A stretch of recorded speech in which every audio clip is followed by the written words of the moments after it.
So Brittany Dodson asked, how do you avoid distractions when you're trying to do art, in particular social media? Now, right off the bat, avoiding distractions is really hard.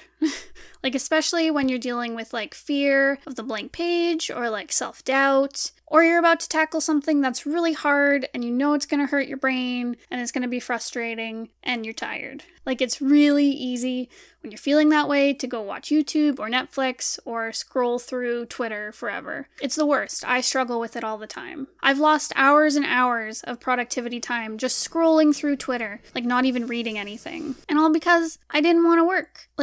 It hurts because it feels like it's a waste of time, and that can be really discouraging. And it can lead to guilt or self-loathing for not doing your work, which is really unhealthy. That's a whole other thing that I've talked about before. But let me give you some tips on how to avoid the distractions and get your work done so that you feel better. So the thing that helps me the most with making sure that all my work gets done is to set timers. I've talked about it before, this challenge, working on my comic for 30 minutes every day has been so great for productivity. My productivity has skyrocketed because of just 30 minutes every day working on a thing.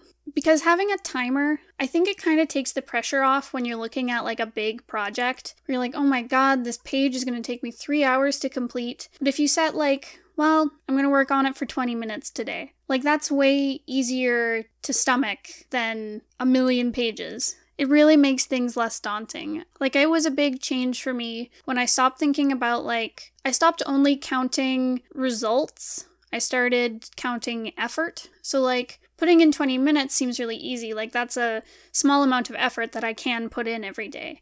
Whereas finishing 8 pages, that's a lot of work. I can't expect myself to do 8 pages in a day, but I can expect myself to do maybe an hour of work in a day. It's kind of putting things in perspective and not asking too much of yourself. So I've talked about Pomodoro time in the past, or tomato time. I've also heard it called the 20-10 technique. I've talked about it before, but I'll go over it again because it's super powerful. It's a super awesome thing you can do to get you productive. So it's where you set a timer for 25 minutes or 20 minutes where you work, and you do several sessions of these with 5 to 10 minute breaks in between. It's a great way to slice up that 3-hour period of work that you have to do into reasonable stretches of time. But yeah, it is great because you still get the work done, and you get those 5-minute breaks to go and check Twitter if you really want to. And then once you're done, your obligation to the work is over. You did it. So yeah, timers have helped me so much with not getting distracted. Along the same lines, I've used apps to lock me into work, I guess.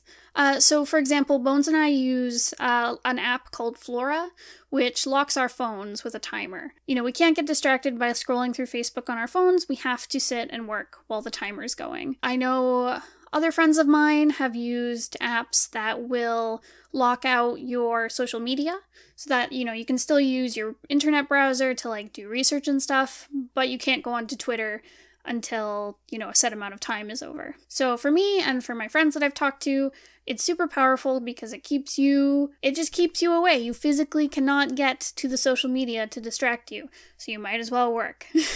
That's a really hardcore thing to do, but if you need to do it, why not? It's only 20 minutes. Another way to keep yourself from getting distracted is to enlist your friends. Now this can be tricky because friends can be distracting. So what you want to do is you want to find people who are willing to sit down with you and work in the same room as you without distracting each other. It might take some trial and error with finding the right people to do this with. But you want to get a group together who will you'll shame each other or wag your finger at each other if you're not doing your work. So I have a writing group that I work with, where I'm usually doing art, they're usually doing writing, but it's the same principle where we keep each other working. We're not all working on the same project, but we do tomato times, we keep each other focused.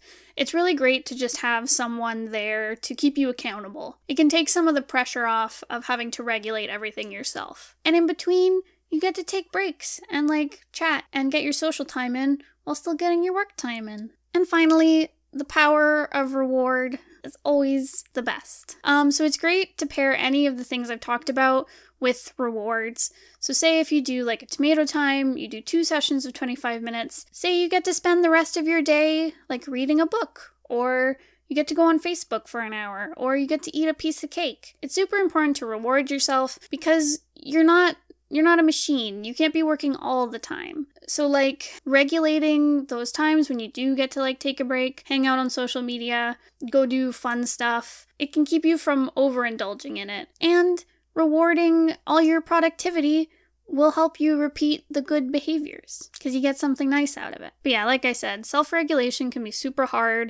It takes a lot of willpower to force yourself to focus because any of the things I mentioned here, there are cheats around them. You know, those apps that lock your screens, there are ways to get around them. You know, you set the timer, you can turn it off at any time if you look hard enough. But you gotta recognize that when you do that, you're just hurting yourself because you're not getting that focus time in. It's really important that if you notice yourself getting distracted, to look into why you're getting really distracted, because it could be that self-doubt. It could be that fear of the blank page. It could be that you're asking way too much of yourself in one sitting.